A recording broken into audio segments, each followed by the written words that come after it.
So good evening and welcome to our Democratic Vistas closing panel.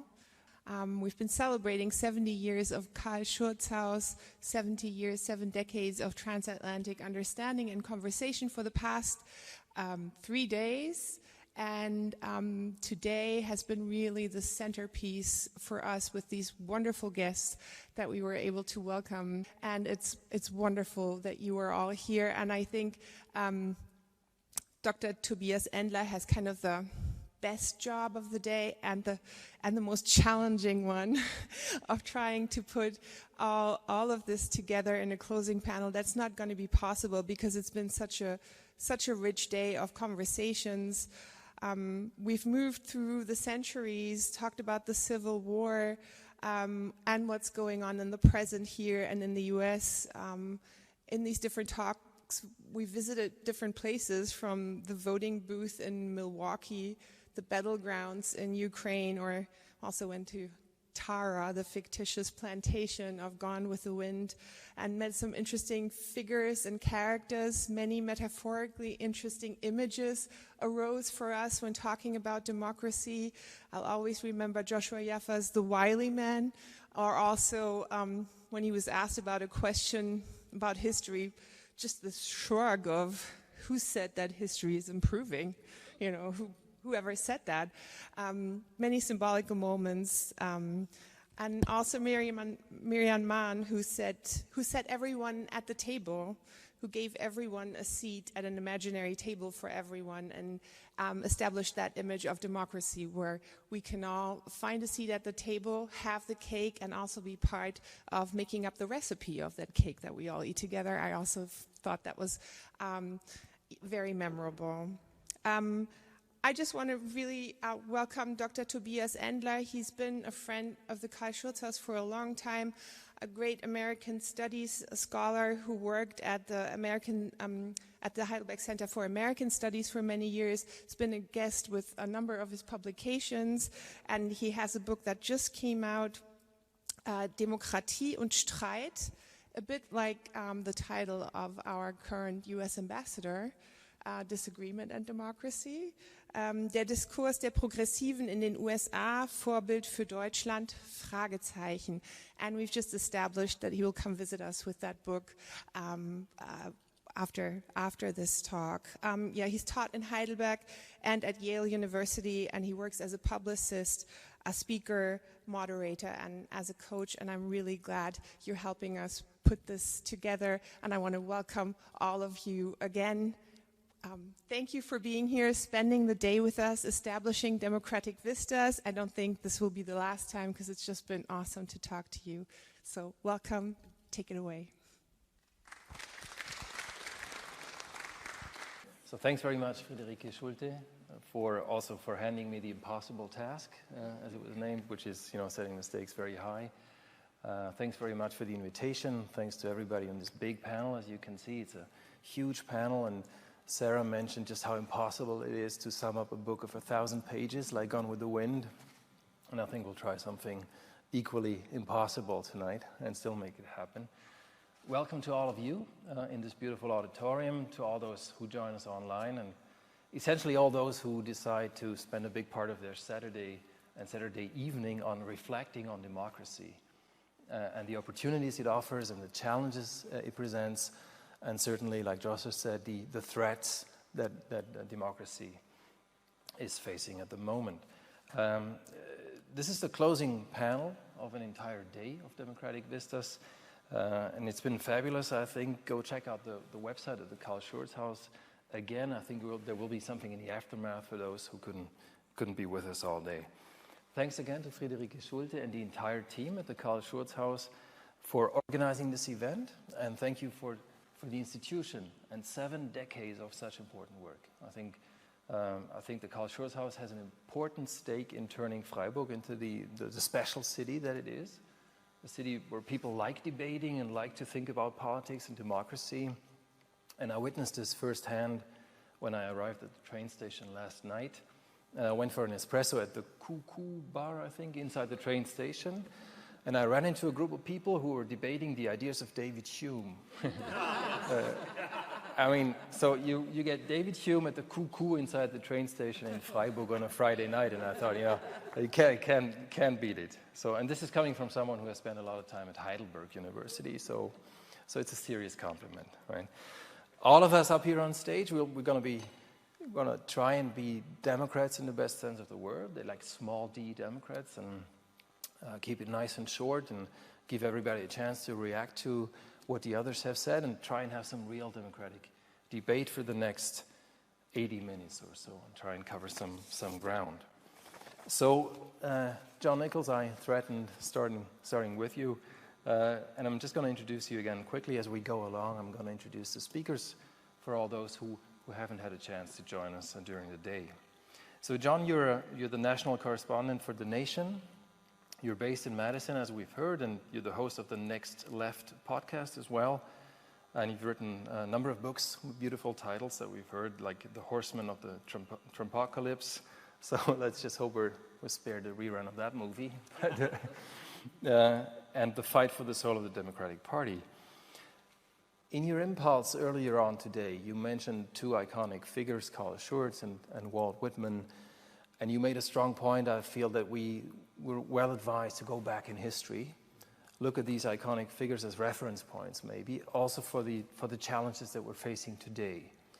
And I was wondering if you could just quickly sum up again what these two bring to the table and why it's such a good idea to look at both Schurz and Whitman and look at the infrastructure, I think, of democracy, as you called it, and the somewhat more ideal dimension of what a vital democracy has to offer. Well, sure, I can do that in a minute. I think the way to begin is by suggesting that, first and foremost, Whitman and Schurz were both small d Democrats. And we Americans use the phrase small d Democrat because we have a big D Democratic Party in the United States, which through a huge portion of its history wasn't small d Democratic. It was often on the wrong side of history. Some people think today it's a little closer, but ongoing struggle. And the thing to know about Whitman and Schurz is they were radically different figures. Whitman, born in the United States, of a Quaker tradition, raised in the streets, a rebel, an outsider who was delighted by that, a child of the working class who fully embraced it. Schurz, a Prussian, who joined in the 1848 revolution that swept across Europe, that had huge influence on Abraham Lincoln, that caused Greeley, the great American newspaper publisher, to hire Karl Marx as his European correspondent. And Whitman came from his American side, Schurz from this Prussian side. Schurz gets to the United States, and in the great Prussian tradition decides, I will show these people how to get it right. And becomes actively involved in forming the Republican Party with other 48ers, etc. Whitman never really, except in his early days, much of a political figure, much more of a cultural figure, and yet deep politics running through.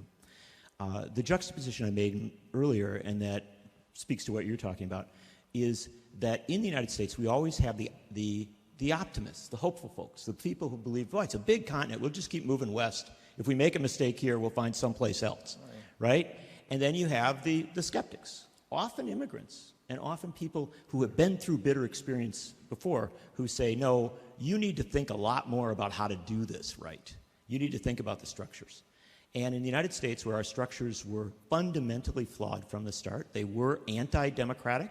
They undermined democracy at virtually every turn. They did not allow mass participation. They denied women, people of color, religious dissenters, and people without means the right to vote at the founding.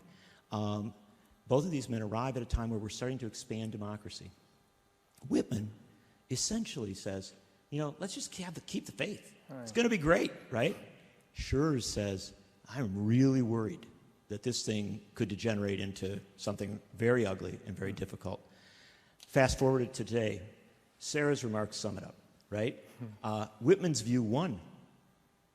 And I love Whitman, I named my daughter for him, or my wife and I named our daughter for him. But Whitman's view won. We had a civil war, it taught us a whole bunch of stuff, or it should have, and instead we put it in the back closet. The people on the right side of the war put it in the back closet, and let a redefinition come through. Schur's view was the one, in this case, that we should have embraced at a much deeper level. And that was that the Civil War showed us an awfully lot about the structural flaws in the American experiment.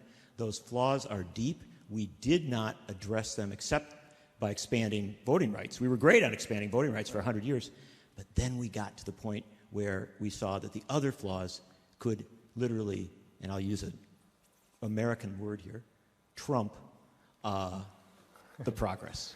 And so that is why I use those two as a juxtaposition. And I think I love the starry-eyed optimism of my friend Josh here. But I happen to be, and I'll close with this, I'm in the camp of Rebecca Solnit, the great American philosopher, who argues that someone who is an optimist, that's great and that's very sweet, but they're useless to you. You want someone who has hope, because hope is not optimism. Hope is an acceptance that you'd like things to get better, you want things to get better, but a recognition you're going to have to work very, very hard at that. And my argument is that Americans have not worked hard enough at it, and it has come back to haunt us horribly. So you did a wonderful job of summing up 170 years or something and taking us to the present in some 3 minutes, right? And we'll move all the way up to the present in a second. I'm going to bring in Josh Sellers in a second, and maybe more some of the skeptical side of matters. But just to another quote that struck me from Whitman that you mentioned earlier on was he was about equal power and equal participation for all, right? And maybe this is a little unfair, but as we look at the present, would you back that claim? Would you say that's still such a good idea? Because there's people in the U.S. who would argue that maybe it's not such a good idea to have equal participation for everybody, because those are the people who voted Trump into office. And Trump actually said, "I love the uneducated." Yeah, I know. Right. So this is an unfair question, but what do you make of that old optimism, of that all-encompassing approach? It's not unfair at all. It's a very appropriate question in the moment we live in. It's the exact question we should ask, and Sarah actually addressed it to some extent in her remarks, right? And other folks have as well. Here's where it gets, here's the complexity of it. Again, we go to the Schur's, and I think, by the way, Schur's is an incredibly flawed person. He is not a perfect figure, and I want to point that out. Neither was Whitman, and we could go deep into some of the things that these folks got wrong, including, by the way, their understanding of what they themselves were saying about equality. They didn't fully really get it as well as they should. But if we put it aside for a moment and focus on that core message of, do you want full equality? Whitman, to his great credit, believed in it, right? He literally believed, I'm going to run into people I disagree with, people I really dislike, but ultimately they're not going to try and kill me, right? We're going to work it through. He had a lot of white privilege there, right? Yeah. Because he's thinking, I'm walking the streets of New York in the middle of the night, going to some pretty shady places, and I'm going to be fine. But he did believe it, and he actually, to his credit, extended it with a faith, saying, if you read his poetry, there's massive references to people of great diversity. We rarely have poets today that do as good a job of talking about the fullness of the American community. But this is where I go back to Schur's, because Schur's said, you got to work on those structures. And so I do believe in a full and equal democracy. I want everyone to vote. I know that if we had the voting turnout level in the United States that Germany has, we would have national health care, we would have free education, we would essentially have Bernie Sanders as America. Right. That's just a fundamental reality. So I believe that a massive turnout is a good thing, and that good will come of it. But I also believe that you have to have a media, right, that informs people and does a good job of that. You have to have ease of voting, et cetera, et cetera, et cetera. So I'm on the side, strongly on the side, of mass turnout, of everyone voting. But I think that when you neglect the structural underpinnings of that, then you get the risk areas that you talk about. Right, and we'll get back to the media and other aspects for sure, so thanks for now. Let's talk some more about the structures maybe and bring in Josh Sellers. As an associate professor of law at Arizona State University and currently the Mercedes-Benz Fellow at the American Academy in Berlin. So thanks again for making it all the way down to Freiburg, even though Germany is not Arizona, in terms of space and distances. It's a nice change, trust me. Yeah, right. Talking structures, and the way John just outlined, the threats that democracy is facing today and the challenges maybe.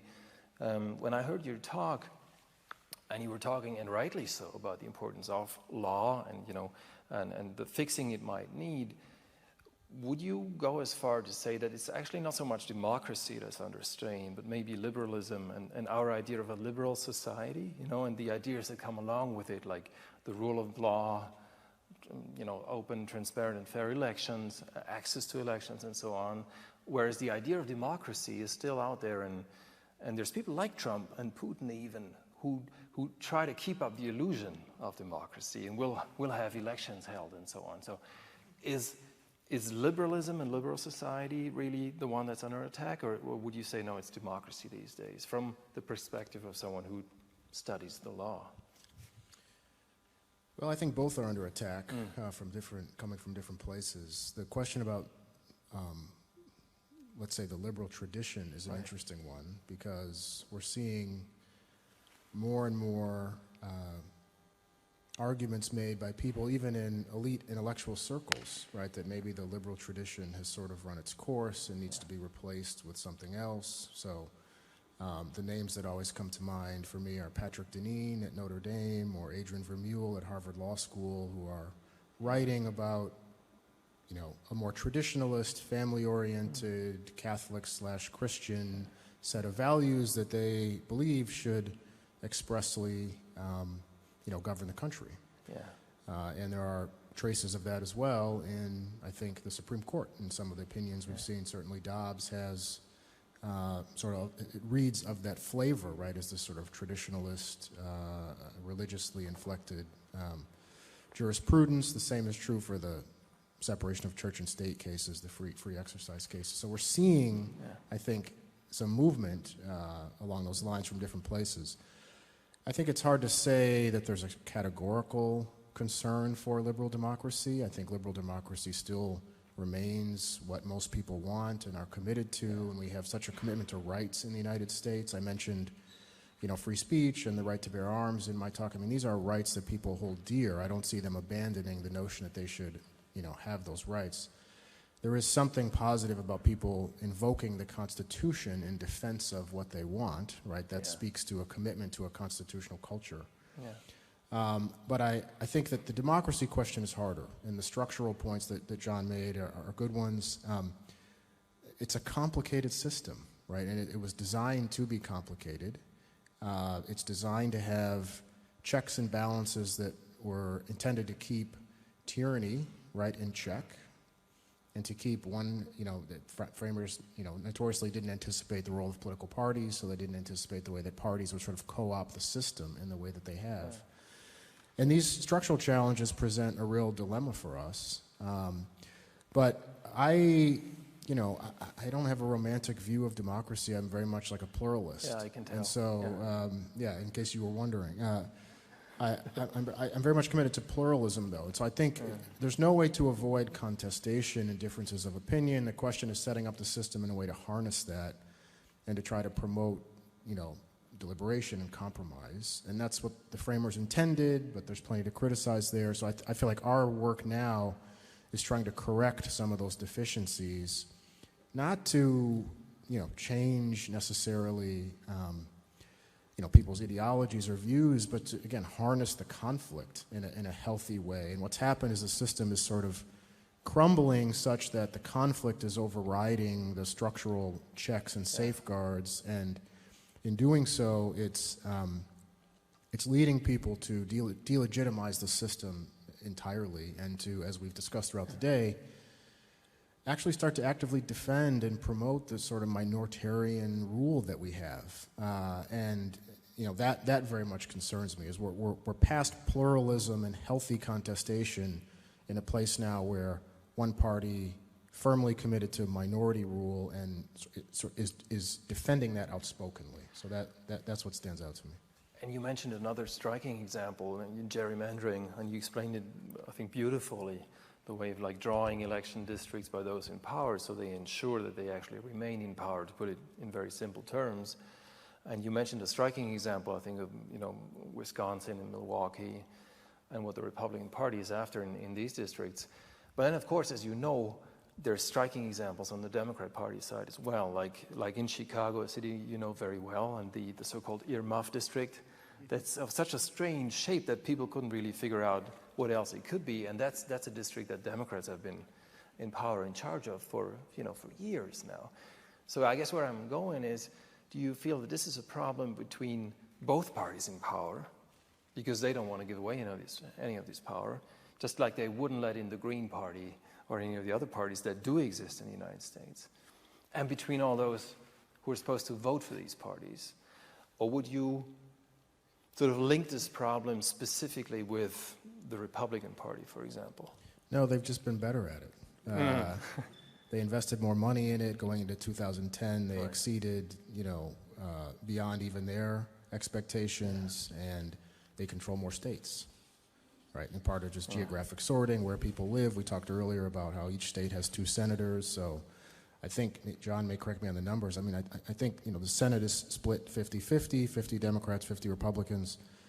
I think the Democratic senators represent something like 75 million more people or something. I mean, it's extraordinary, right? So, you look at New York, you look at Illinois, you look at California, you have Democrats gerrymandering, but in some states there have been, actually California as an example, independent redistricting commissions. So that's a structural fix that has worked in some states.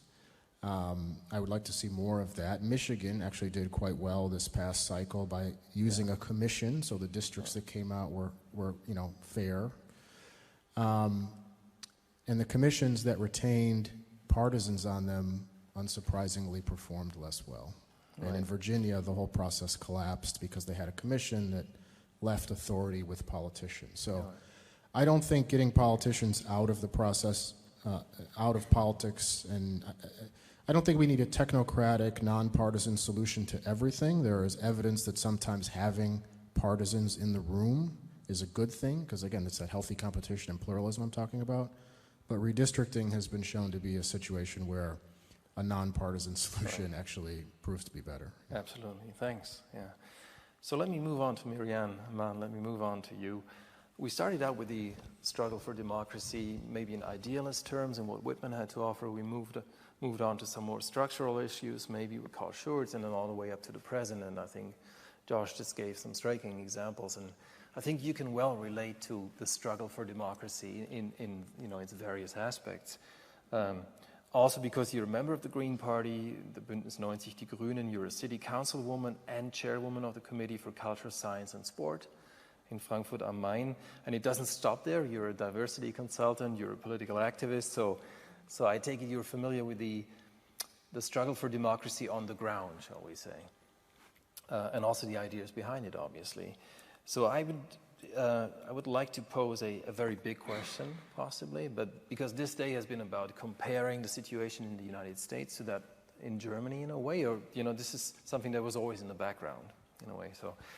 So from your point of view, just how similar is the struggle for democracy that we're witnessing in Germany currently compared to the one that we're witnessing in the United States? Or a different way of asking this question would be, just how inspired do you get from what's going on in the United States? And how much reshaping does it need if it should make any sense in Germany? Yeah, I don't know if you guys know that, but I grew up in the States, so I became a German citizen when I was 14, and I'm very happy about that. And I can really say that it scares me, and I love the picture of looking back to know what was and using that knowledge for the future. And there's so much. So one thing is, if we talk about liberal, and it's so different if we talk about German liberals and in the US, or if we talk about right and left, it's just so different, because sometimes it amuses me to listen. I follow a lot of US politics, because I have the feeling that usually they're about 5 to 10 years ahead. of effing up situations, and then shortly after Europe follows, except for Britain, who won this time with the Brexit and really got everyone into trouble. But I think I would disagree a little bit with the whole reform idea.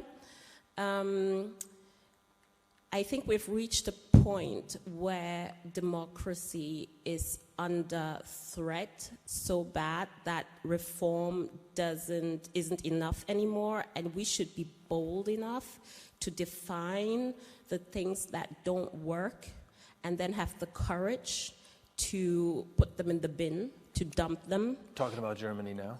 Germany, no, everywhere. Western everywhere. We need to, democracies, Western democracies have to be honest with themselves and see what doesn't work. Because I love seeing, since I was born in Cameroon in Africa, I grew up in the States, and now I live in Europe. And I'm always amazed by how we talk about democracy in Africa. If that what happened at the Capitol on the 6th of January, if that would have happened in Douala, Cameroon, we would have heard the people and the primitive, and they're not ready for democracy, and they need leaders, and so on.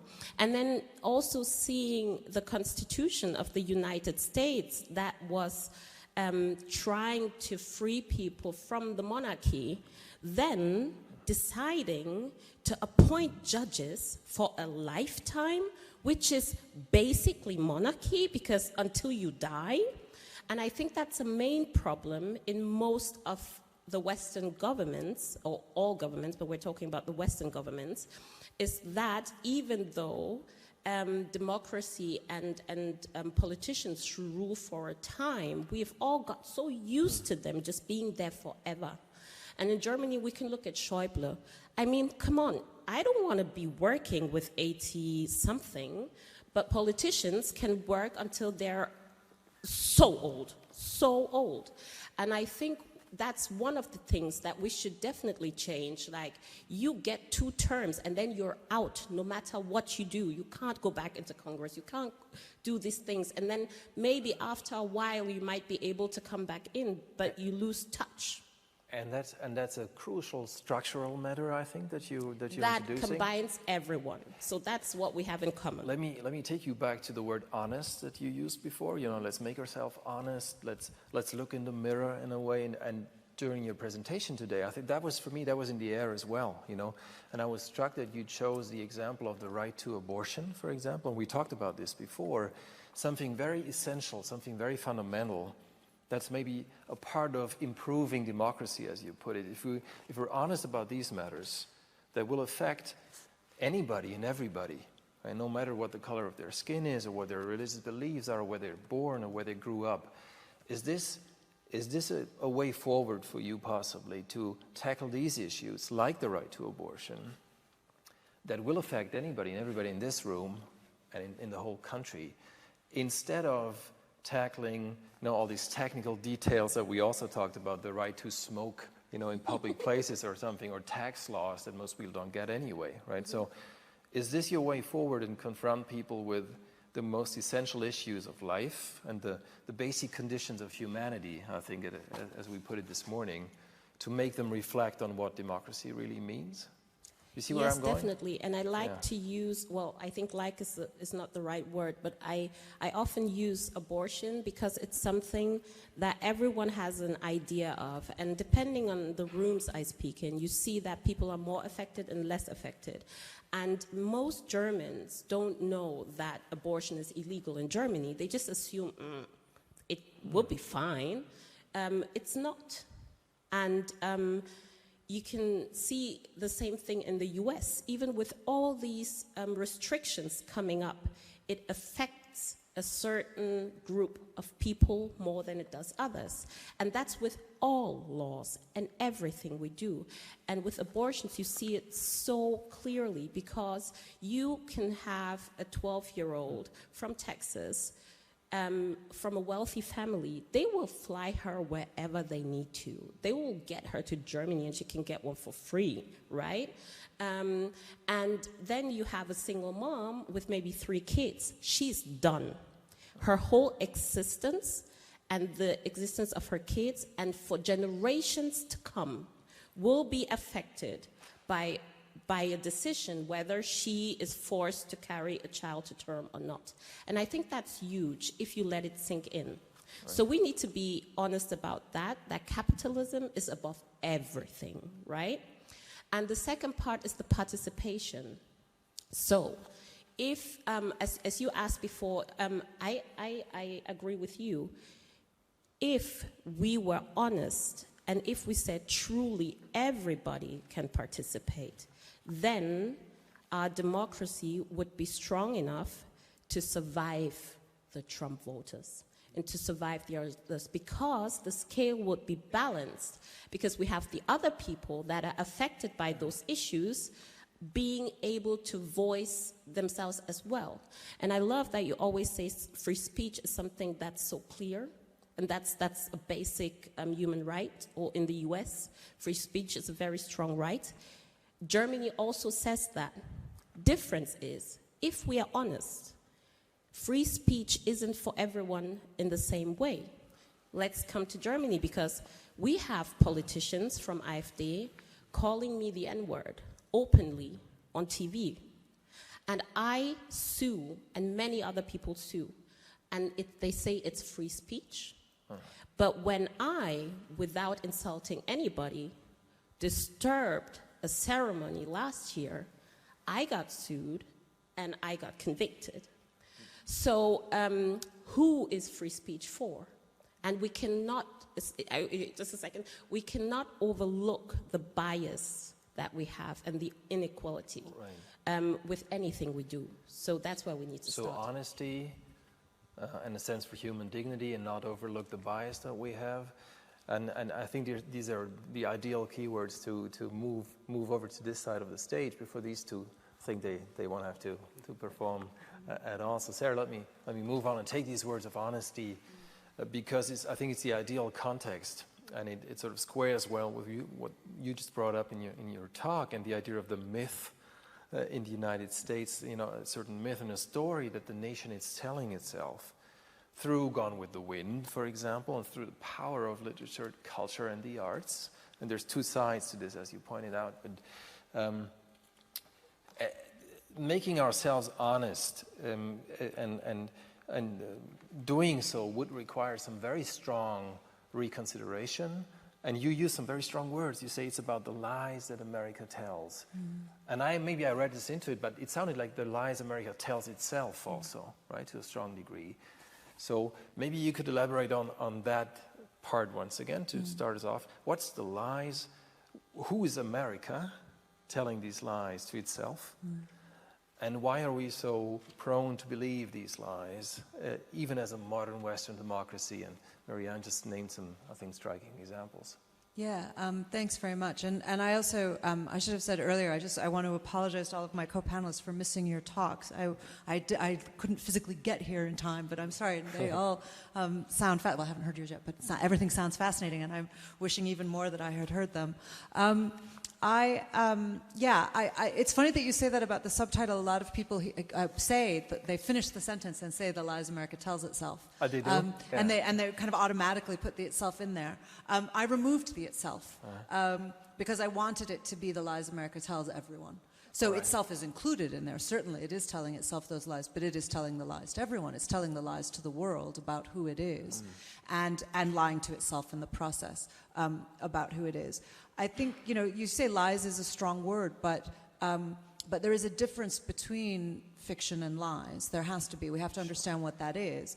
And, fiction as a space for us to imagine alternative possibilities, for us to imagine other people, other emotions, other experiences. An incredibly important part of the creative, human endeavor, right? And I'm in the business of fiction. I don't think it's a lie, and we have to be able to understand the differences between that. But when something is deliberately falsified for political gain, then it's a lie. And that's what we're talking about when we're talking about propaganda. And when people consciously try to mislead, fiction doesn't try to mislead people into thinking that it's true. And so it's, a suspension of disbelief. But when it's a lie that sets out to deceive, and it sets out to alter reality to the shape of the lie, as in Trump's big lie and other, those are lies, and they need to be understood as such. And America tells those kinds of lies about its history to change what it thinks it is. So how it sees itself. I mean, and I was saying this to Josh's question in my talk about the importance of denialism at the heart of, I think, the kind of, if we can talk about an American collective psyche. I mean, obviously I have to make generalizations. Sure. We're all making generalizations to a certain extent to try to talk about big political trends and large countries, and so stipulate that of course there are exceptions to this. But if we can think about a collective psychology in America, then denial is right at the heart of it. My God, we have so much of it. And so I think that, you said that there are these stories that America tells itself. And one of the things I say in the book is that I've come to believe that America itself is a story that we tell ourselves. And that's partly why I think we fetishize the Constitution so much. And I think that's actually not necessarily a bad thing. To Josh's point, I quite agree with you about that certain level of commitment to constitutionalism that gets reinforced by this invocation that Europeans find so peculiar of our written constitution. Obviously, it gets us into all kind of trouble, as with the Second Amendment in obvious ways. But there are foundational ways in which it actually can bind us. I think there are positive stories that we tell about ourselves. There are not to be too simplistic and moralistic about it, but there can be good myths. There are myths that are hopeful and positive, and but I think they're more open-ended. I wouldn't necessarily call them myths, and I would go back to language like hope. Although I'm a little bit less. I'm a little more skeptical of hope, because I see it as, I think it can be passive sometimes, and I think it's not a plan. Okay. I'll accept that. But Sarah, if I may jump in there, because now you said it, there can be good myths, right? So let me approach the idea of the myth from a different side, and playing devil's advocate here for a second.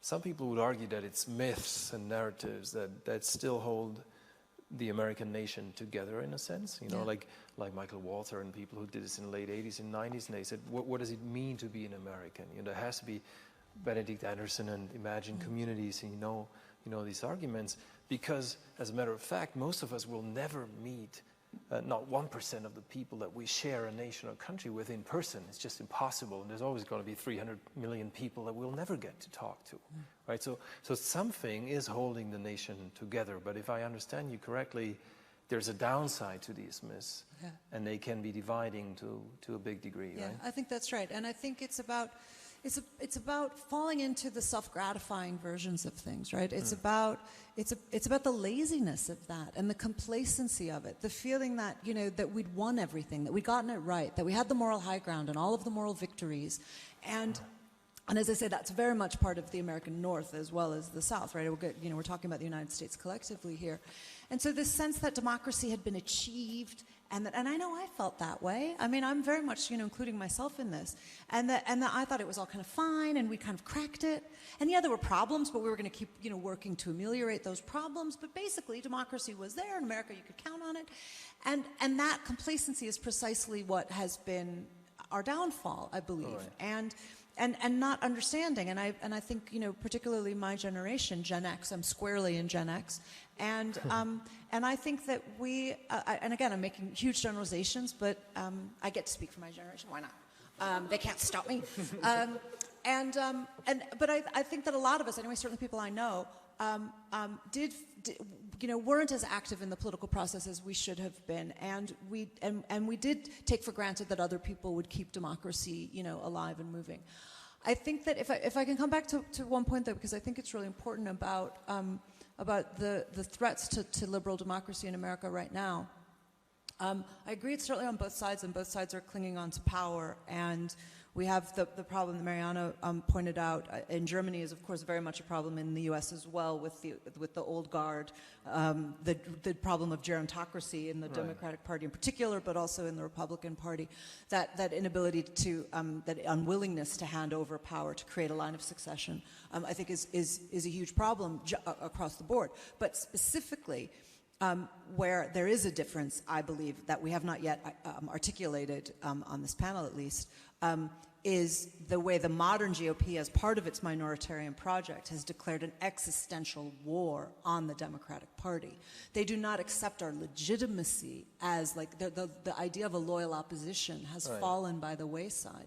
And they are out to destroy. And they are saying that, you know, that liberals are the enemy of America, that we are not part of the project. So there is that, you know, you asked earlier, you know, do we want to have a version of democracy where we limit some people's access to the franchise? In my view, very, very dangerous, slippery slope. We can't do that. And that's precisely what they're trying to do. That's what they're trying to do. And I think you outlined very beautifully just what the problem is, and it is a slippery slope. And just to bring in Joshua Yaffa and have him talk about a country like Russia, where there's not much of a slippery slope anymore probably, but more of a steep precipice that the country is on. You're a journalist, you're a foreign correspondent for The New Yorker. You're based in Berlin and Yerevan, if I'm not mistaken. Just Berlin. Just Berlin by now. And you know Russia inside out. You wrote a book called Between Two Fires, Truth, Ambition, and Compromise in Putin's Russia. And I mean, the obvious question would be, where's the compromise in Putin's Russia? And we'll get to that in a second, but I'd like to sort of pick up on what Sarah just said and the idea of the myth, you know. And to me, it seems that Putin is maybe not so much about the myth, but he's still trying to keep up the illusion of something like democracy and democratic outlines in what he's doing. Otherwise, he wouldn't have held elections and so on, right? So again, a question that comes back to what Josh was confronting with earlier.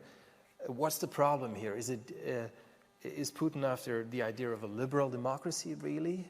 Or is he after the idea of democracy, or does he care at all anymore? What's on his mind, if that's that's the question everybody might speak for. The unfortunate job requirement of covering Russia is being a Putin psychoanalyst, exactly. Which is a losing proposition. Impossible. But I think we can say that there's certainly nothing democratic, neither in aspiration nor in fact, about Putin's governing system. I think what's important to understand is that Putin's Russia is a useful stand-in or guide for modern authoritarianism more broadly, wherever it's found, including its outcroppings in the United States and elsewhere in the West. And it's a very postmodern construction, and it's very different than the Soviet Union. I think that there's sometimes some blending, for understandable reasons of historical continuity. It's a forgivable mistake, but to somehow see Putin's Russia as the successor in many ways, politically, into political culture, and so on, to the Soviet Union, when in fact it's really not. It's a very modern and postmodern, specifically, creation, and its fundamental, its postmodernism lies in its essential make-believe quality, in its function or operation as a kind of simulacrum. Though Putin wouldn't use the word postmodernism, probably he wouldn't. Would he? Who knows? Well, not how he and his advisors talk at night about their political project, I don't know. But I think it's fair to use that term, and that puts it in stark opposition to previous 20th century authoritarianisms, and that's a distinction that I find useful in understanding the difference between this form of authoritarianism and what preceded it, and that in the 20th century you had authoritarianisms, whether fascism in Germany and elsewhere, communism, Stalinism in the Soviet Union, that really had at their aim the project of convincing the population of the virtuousness and superiority of those systems. That was sort of baked into the utter kind of existence or point of those systems, was that they offered a kind of utopian path that in its promise of utopia was superior to whatever was on offer elsewhere. And entire governing and propaganda apparatuses were devoted to this project of convincing the citizenry of the virtuous and superior nature of that system. And Putin's Russia doesn't try to do any of that, actually. If you watch state television in Russia, it doesn't really devote a lot of energy or attention to trying to convince the viewer of the superiority of the Putin system. It's something much more cynical, and something much more, again, to come back to this word of postmodernism, it's essentially trying to convince the viewer of the utter, the kind of fallen nature of all systems, the corruption of all systems, the imperfection of all systems, and that it doesn't try and do something which is very difficult, which led not directly or exclusively to the collapse of the Soviet Union, but it became increasingly untenable by the later years of the Soviet Union, is to convince people of something that they knew with their own eyes to be factually untrue. There's a short scene I describe in my book that I love from Soviet television where after many years of ritual funerals of Soviet leaders broadcast on Soviet television, in which they were placed in a grave site that was next to the Kremlin walls, and the announcer would say, you know, so-and-so, General Secretary, whomever, you know, is being lowered into a grave by the Kremlin walls. At a certain point, a space in the Kremlin wall, or underneath the Kremlin wall, ran out, and so they started to cremate the deceased and put them in a kind of urn or box in the Kremlin wall. But the state television announcers continued to say the previous script. They continued to say that so-and-so's coffin is being lowered into the ground under the Kremlin wall, as the viewer could see a box with ashes being placed into the wall. And a group of Soviet linguists actually filed an appeal with the Politburo and said, we think that this language should be updated. We have no sort of political beef here, but it's just as a matter of language. This is creating some incongruity in the mind of the viewer. And the Politburo ruled against them for the sake of symbolic continuity. And the reason I tell this story is that Putin's Russia and modern authoritarianisms are smart enough to understand that that's a losing endeavor. And so instead of convincing people of something that they know to be untrue, you wage war with the idea of knowability, with the idea of truth, and so that people disengage from the political project, the civic space entirely, and don't trust anything. And that's also why, for example, the real damage to independent media in Russia is the individual pressure absolutely put on those outlets and journalists, but it's also in the minds of viewers and readers across Russia who don't even distinguish between media sources and don't even understand the difference between a place like Novaya Gazeta that won the Nobel Prize, whose editor won the Nobel Prize this year, or Channel One. So the message on the part of those who are sending, like from the Kremlin, from Putin, that's changing. But what about the side of the receivers? You know, those you mentioned the figure of the wily man before, and the laymen and laywomen who are all too willing to believe what's going on, or just abstain from politics altogether and just want to lead their quiet and somewhat ignorant lives. And if I understood you correctly, you will tell me in a minute if that's true. That is a problem in any autocracy in the first place. But I would be curious if you see that phenomenon of the wily man, the layman, laywomen in democracies as well. You know, people who live in a democracy, but basically, for them, politics is off limits, and they don't want anything to do with it. They don't really want to be informed. Do you see any responsibility on the part of the citizenry, I guess is what I'm saying, to actually, you know, receive the message and engage, like what Mirrianne said, in a very active way, and not just receive whatever was coming at them? Of course. I mean, to your question of does this character type or archetype exist in Western democracies? I mean, absolutely. I'm glad you asked the question for the chance to clarify the point. And there's nothing exclusively Russian by any means about this wily man character I described in my book and in the talk, or this person who is inclined to engage in the act of self-deception for his or her own self-preservation. I mean, we've heard from the other panelists who have a much deeper body of knowledge on the subject than I about all of the myths and storytelling that those in the US and elsewhere in the West are engaged in. And certainly people in the West make all sorts of compromises, compromising with their own sense of morality, politics in the service of immediate self-interest.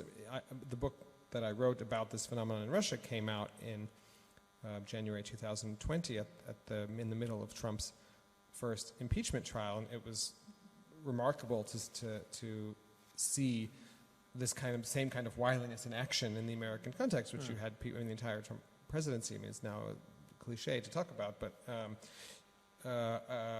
many people in the American political establishment, Republican specifically, were horrified, disgusted, pick your adjective, by Trump and what he represented, but for reasons of political expediency, self-interest, you name it, outwardly went along with something that they knew to be dangerous, if not sort of personally to them despicable or distasteful. That's not much different than the kind of wiliness I described in my book. And so I would just say in closing that the only thing that there are a different set of heightened circumstances in the Russian context in the Putin era that make that force those kinds of compromises on people more widely, more acutely, with greater consequences for not going along. So this is a phenomenon that plays out with much more drama, I think, in and Putin's maybe Russia it's a dire elsewhere. warning, right? An important warning for all of But us. in no way in a sort of exclusive fashion. Right, thanks. And something that Josh just said triggered Mirrianne. A few things. Go ahead, a few things. Risking my neck right here, but I just made such an interesting observation because you asked me what I meant with being truthful to ourselves. And then, I'm sorry because I'm going to involve the audience. Josh was talking about Putin and about the wall and about and they just keep saying the same things and nobody really cares and they just keep saying the same things. And then there were chuckles, like, of course, how can you believe you see they're putting it into the wall and still you believe. We do that all the time. Thoughts and prayers. Oh my goodness. Every time there's a mass shooting, I get this thoughts and prayers, thoughts and prayers, thoughts and prayers. And it was someone with mental health issues. It was someone, and the US is so good at this point with the Second Amendment they're grasping for the most ridiculous explanations. And what I do is, for fun, sometimes I smoke weed and watch Fox News. It's really, really good because I want my algorithm not to only feed me the same things. Well, it's instructive. Yeah, and that's the most watched news channel in so many parts, right? And you have this Tucker Carlson, for example, saying things. Me, in my German head, just think, wow, this would be satire in Germany. Even worse, it's basically fiction. And you have a huge amount of the country, huge chunk of the population believing what he's saying, even if you can fact check some things in seconds. You have the Sandy Hook's hoax, which is so horrific of what Alex Jones did, and it worked so long, and he convinced so many people, right. and he is not even a politician. So let's chuckle about that. Well, and it's not funny if you think about it that way. And just the second thing, in Germany, we voted in a guy to be our chancellor because he didn't do anything. Right. But what the thing is, we all believed he didn't do anything, but he did. And for people like me, black people, Scholz is responsible for over 8 deaths, these are the proven ones, of black young men because he forced, Brechmitteleinsatz. So this was one of his biggest, like the laws he passed, even though doctors were saying this is so dangerous, it kills people, and he pushed it through. Just a second thing, Wirecard, because I'm from Frankfurt, how much that costs and still costs our economy. And we're fighting about gas prices, Gasbremse left, right, and Scholz allowed people to steal over 600 billion euros from our pockets. And we're fine with it. We are fine with it. And Mirrianne, we'll get back to Germany in a second. Yeah. And I think there's it's not a long way maybe for you from Alex Jones and InfoWars to Olaf Scholz. But no, I didn't want to put them in one. One could argue it's with different. That. Sorry, I didn't mean that. But we can laugh at Alex Jones because he will have to pay an incredible amount of fines by now, probably. But let me bring in Josh again because he was sort of itching to say something about something you mentioned, I think, Mirrianne. Yeah. Well, I wanted to try to tie together some of the comments we've heard. Alex Jones and all the way? Yeah. Yeah, I wasn't going to mention Alex Jones, yeah. But it's related to the disinformation point in myth-making. It's really just probing a sort of tension that I think is underlying some of the comments. So we acknowledge readily that people are susceptible to disinformation, whether that's through myth-making or whether that's through complacency or mistruths, right, that are presented to them. So we readily acknowledge this, but yet at the same time, the confidence has been expressed that if everyone was engaged with politics and participated, that would result in these progressive outcomes. We would have universal health care, and that's an empirical question. But we don't have an answer to that. I don't have the confidence that you have. I think both of you expressed confidence in that. And I want full participation as well, as I acknowledge in my remarks, but asking for full participation and engagement requires also coming to terms with some of these other propensities that we see throughout society. And that tension, I think, is often under-examined. And so I'm just putting that on the table as something to discuss. And thanks for doing so. And Sarah, you were going to go in the same direction also? Yeah, absolutely. Just very briefly. And I wanted to pick up in particular, and then, on the Fox News point of that. And I'm glad you brought it up. I even smoking weed, I couldn't watch Fox News. I would have an aneurysm even with a lot of weed. But I love that you do that. But I think that it is... Tucker Carlson's a really instructive example, and it goes back to the point I was making about lies and deception and propaganda. Because, of course, what he is doing is not news, but their claim is that Sean Hannity and Tucker Carlson can stand up and speak lies that are lies, and deliberately so, because it is entertainment. And Tucker Carlson literally said, in his own defense, recently, nobody takes seriously, nobody rational, nobody sane would believe anything that I say. And he knows that they believe it, right? So it's a totally disingenuous, completely cynical, to your point, hiding behind the pretext of a fiction that he knows perfectly well isn't the case in order to actually pass themselves off as news.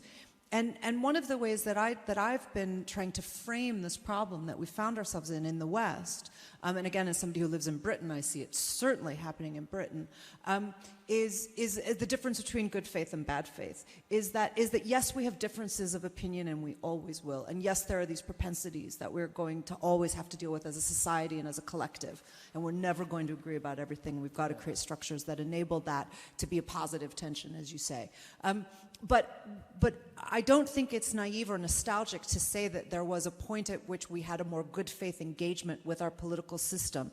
And now we are looking at totally bad faith leveraging of those systems. And to me, that is the frame that makes the most sense of it to me about what we're seeing now. And what we have to do, I believe, is figure out how to rebuild that good faith re-engagement.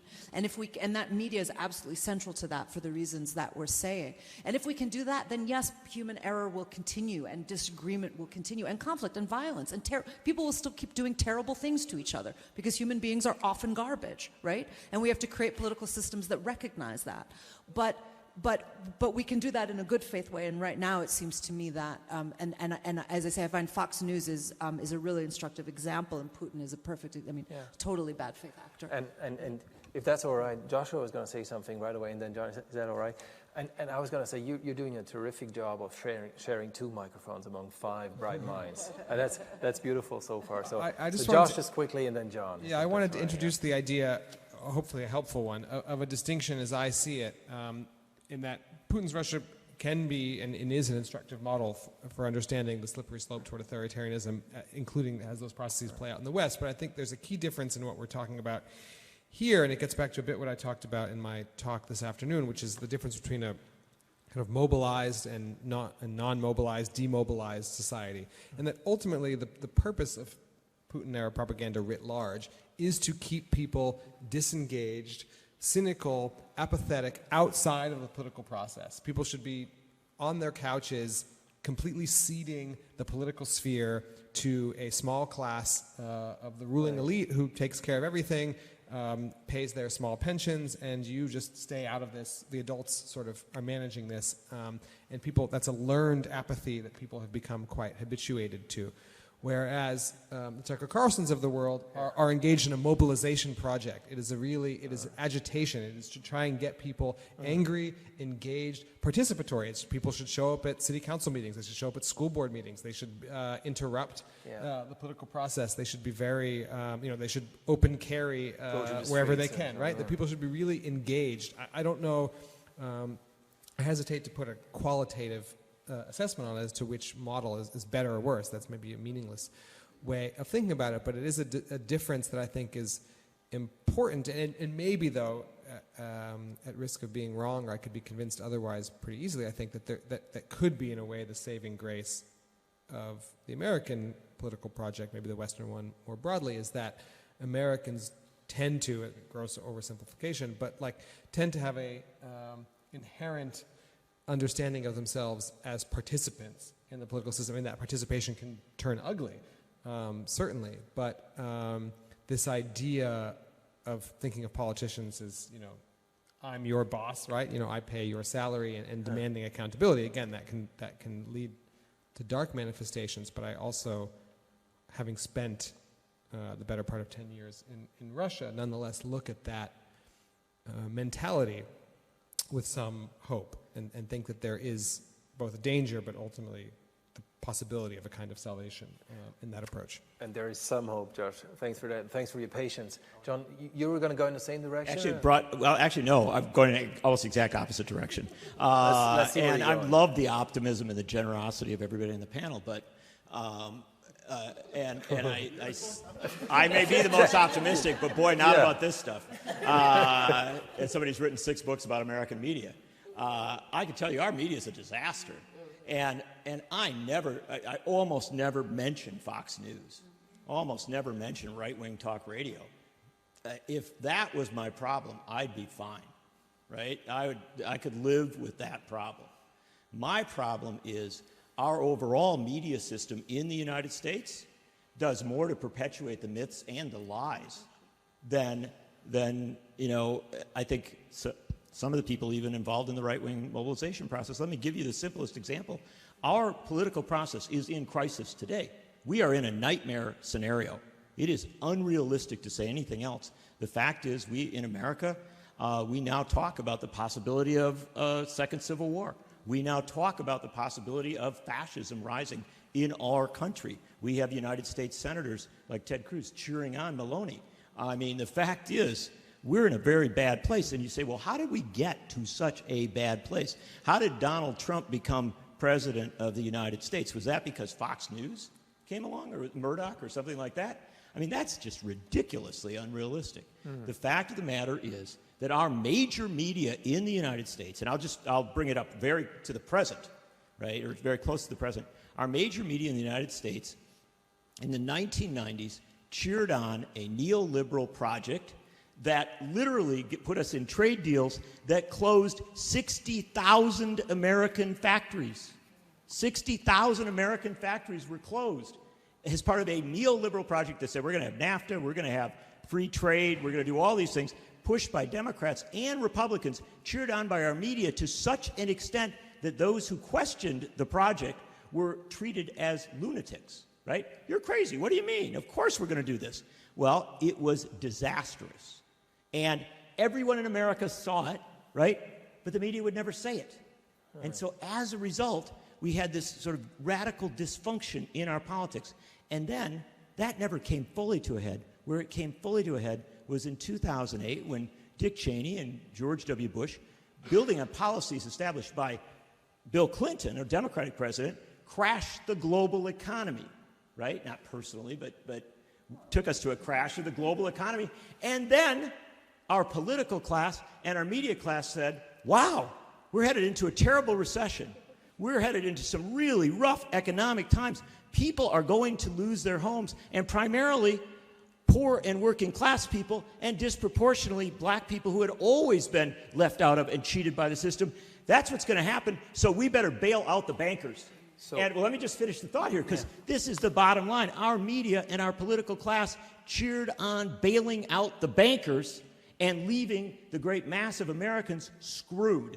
And what happened was, after several years where people started to see that and think about it, then you had candidates come along in 2016 who said, this system does not work for you. And the fact of the matter was, it was very easy for them to do that because the people had actually seen that it wasn't a coffin being buried in the wall. It was their factories, it was their lives. And the truth of the matter is, our media system, as a broader system, dramatically failed the United States in the 1990s, the 2000s, 2010s, and created a situation where we are in a terribly frightening and awful place. And I blame not the far right, but I blame the disengaged and dysfunctional middle. And I think, John, thanks for this and for making a very strong. Oh, we can blame them too. I'm not. Yeah. I am the first in line to criticize Trump and to criticize all these people. But boy, if we stop there, we're saying, well, let's go back to the glorious days when we had a media that told us we should go to war in Iraq. But John, thanks for making such a strong and I think impressive argument for neoliberalism being at the root of the problem in a way, and neoliberalism taking some of the valuable ideas of classical liberalism to extremes, such as individualism, and people following their fate and trying to build up their own life and so on, and basically perverting some of these ideas. So if I understand you correctly, what you're saying is if people are sort of there's enough despair and people are desperate enough, also economically, they sort of fall easy prey to some of the stories they're being told and some of what the media is telling them and so on. And I would like to bring in Sarah and Mirrianne on this one again, because I can see your point, but I don't think it's the full picture here, because especially among Trump voters, for example, there are a lot of people who are comparatively well off, right? So solid middle class who would vote for Trump not once but twice, right? So it can't be just economic despair, and you didn't say so, but I was curious, Sarah and Mirrianne, what about, to come back to the myth and narratives that people are telling themselves? Isn't that still something that people would fall for, also in problematic ways with Trump, Putin, and so on, no matter just how well off they are, but there's this temptation for someone telling a story or narrative that will sort of draw you in, even though you're comparatively well off. Do you see what I mean? Yeah, absolutely. So I think there are a couple of things there that I would say. One is that, so this story of grievance, right? As I was this story of white grievance, right? So one of the myths that we tell, as you've just implied, is that it was the left behind voter who put Trump over the line. It was actually white affluent Americans who put him over the line, demographically, right? We know that, and people on the poverty line overwhelmingly voted for Clinton. And white women. White women to a certain extent, right? But people on the poverty line across demographic lines overwhelmingly voted for Hillary. Yeah. And it was rich people who overwhelmingly voted for Trump, again, across racial and gender lines.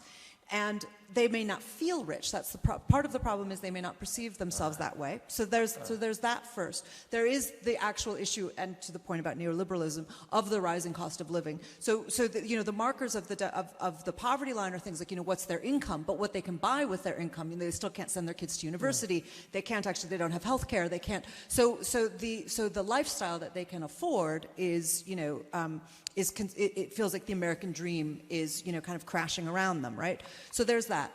Secondly, I think that Americans are often, in my experience anyway, single-issue voters, whether they admit it or not. And there are a lot of people who simply voted for their 401k. That's what they voted for. And they pretended that the rest of it, they could just marginalize it. So they didn't like that he was racist, and they didn't like that he did the dog whistles, and they didn't like his vulgarity, but they wanted their stock portfolio, and that's what they voted for. And they pretended that the rest of it kind of didn't come along as a package deal. And I think that those abilities, again, that's the kind of denialism that I'm talking about, to not want to kind of see the full picture. And so we've started telling this story, and in Europe it's really popular, this story that it was poor people who put Trump over the line. This is all about white working class grievance. In Britain, they're always projecting a British political map onto that story.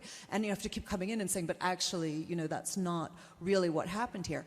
I think that in addition to the neoliberal problem, and then I'll shut up and let Mirrianne come in, but there is neoliberalism to me is actually a symptom of an even bigger problem, which is that and one of, again, the unspoken truths in my view about America, and certainly in the 20th century, is that I think that, so I'm going to put my head out the way that you did a minute ago. I think that that the United States is engaged in an unspoken and undeclared radical experiment experiments in radical capitalism. And it is as pure an experiment as the Soviet Union was an experiment in trying to create a communist project, right? This is a capitalist project that is trying to see if capitalism can run a society.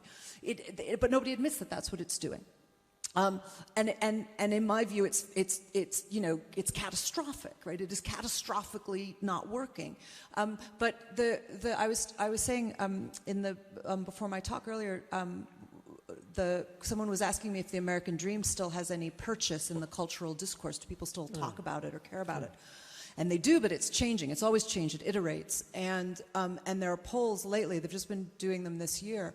That when people ask what the American dream means to them, it used to mean immigration, it used to mean upward social mobility, the little White House with the picket fence, all of these iconic ideas. Now many, many, many Americans answer with one word: freedom. Right. That's what they say they believe the American dream is. And I think that freedom is a libertarian freedom that's underpinning this capitalist project, this freedom to be greedy, this freedom to be selfish, this freedom to do whatever it is that you want to do. Free from any restraint, any accountability, any sense of collective well-being. Dog eat dog, every man for himself, and have at it. And so I think that until we tell the truth about the kinds of projects that America is that everybody is being encouraged to define their lives around, I think that is why most of the people who voted for Trump because they were going to make him rich, make them rich. He was going to make them rich. Les Moonves said exactly that. He's bad for America, but he's good for CBS. Let's maybe just give Mirrianne a chance to share her thoughts on this before we have a couple minutes left, and for the last 10 minutes I'd like to then sort of zoom out a little and see how the Western Hemisphere squares with the competition that's coming in from China and Russia possibly. But Mirrianne, you go first. Yeah, thanks, because I can save some time because you said a lot of what I wanted to say. You need to smoke weed and watch I do that by myself. That's me time. No. I really like what you said with the every man for themselves and freedom, and that's I started earlier with liberalism in the U.S. and here, right? Because here we also have a party, the FDP, that's also like every man for themselves. But those people are the ones that have a head start ahead from everybody else. Of course, if I can start at 7th base, I don't watch baseball, I don't know how it works. But anyway, if I start there, of course I'm like, yeah, let's go get it. Like who the first person who crosses the line takes it all. But they have a head start. This is why it cannot work as I said in my talk earlier, other people are coming to the table that don't have the head start, and they are trying to say, no, that cannot be the goal anymore because it's not right, because they have different perspectives and they bring in different experiences. Taking this now back to Germany. Germany is deeply racist. Deeply, deeply racist. And I would even argue with what Italy just did during the vote, and that we're happy that Le Pen only got 49% in France. Let's think about it. You just said the US has this capitalist experience, right? So come in, make money, pay taxes, you're fine. You're fine. Britain, come in, you know, somebody learns a job, works hard, you're fine, you can stay.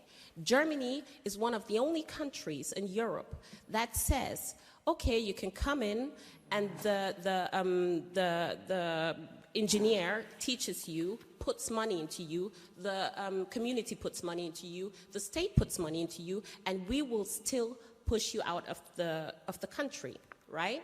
We will still deport you because Germany is deeply racist. And coming to the present, 2015, we're talking about myths.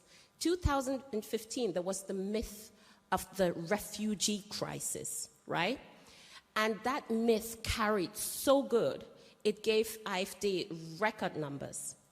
And we had all kind of violence against people of color. And it's really so dangerous because people of color die in Germany. But we have this myth that we are a democracy and everybody is the same, and that we are all treated equally. But now, just 7 years later, we managed to take in as many refugees from Ukraine, white refugees, as we did in the past 8 years. We took them in 3 months, and we were fine. And we weren't talking about refugee crisis. We weren't talking about them taking our jobs.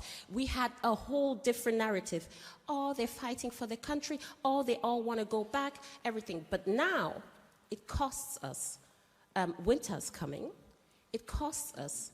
And suddenly, the narrative changed. You have Merz saying social tourism instead of refugees. And this is the myth we're talking about. And the problem about Germany is we did have Hitler, so we had to shut up a lot and try to just keep our heads down for very long. And now we act as if we're colorblind. So racism is a topic that can't be too big. But it's so, we barely spoke about racism, which is so difficult if we're talking about these things, like how did we get here? And which is undoubtedly one of the big flaws of any Western democracy up until this day, including Germany. I agree. And I think we could organize an entire panel, and maybe we should, on where Germany stands on this, right?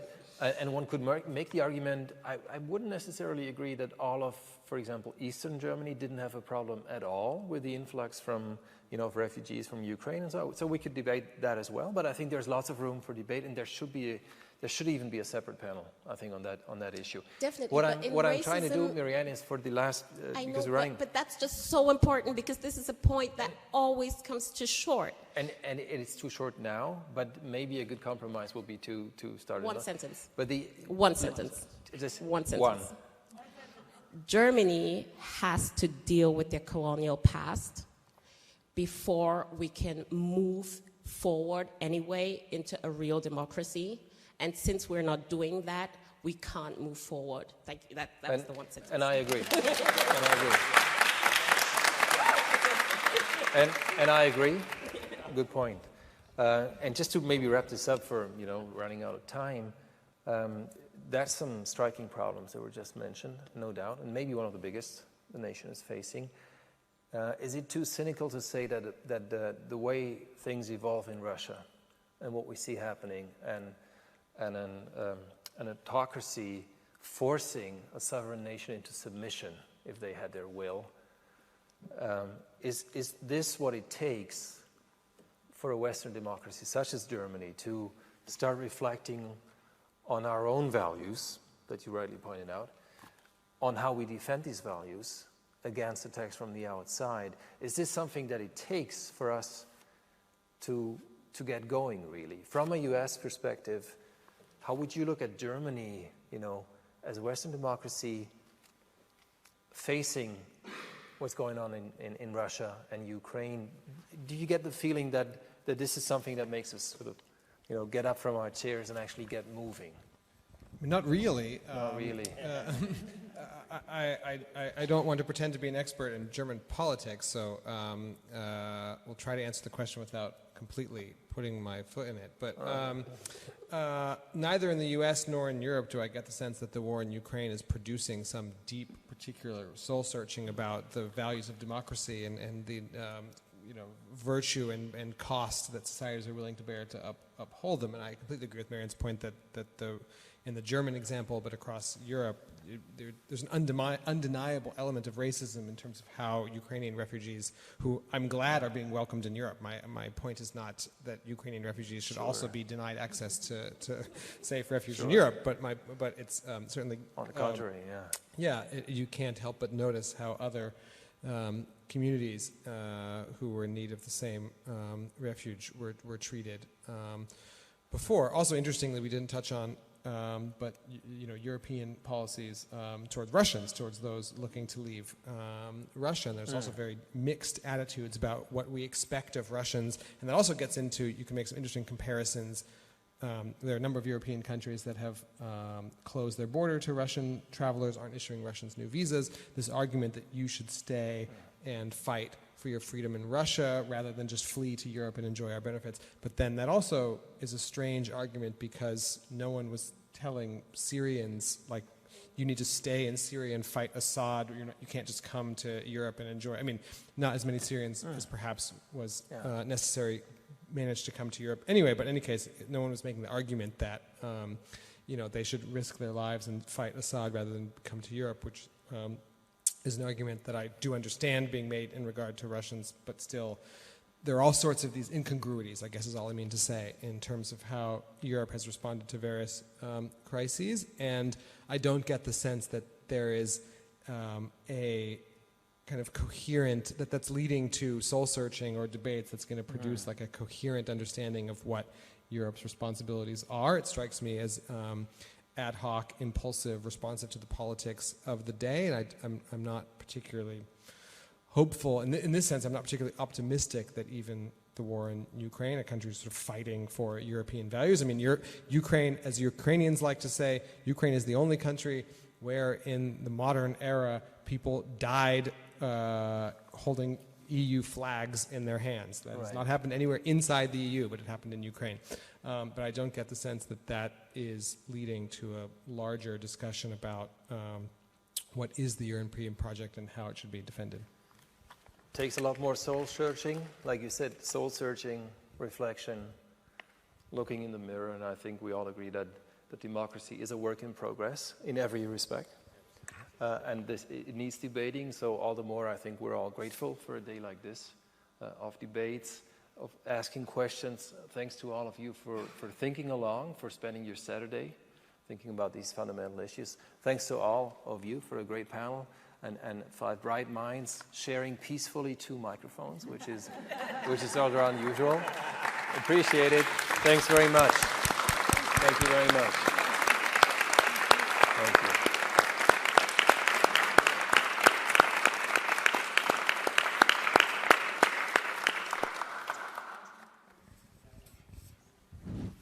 Thank you. I'm just here to bow to you all.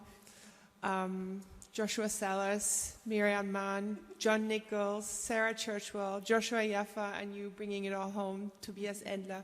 Thanks so much for spending the day with us. Great minds, active and passionate people about the democratic project. It's been absolutely inspiring to bring you all together. We've been looking forward to this for a really long time.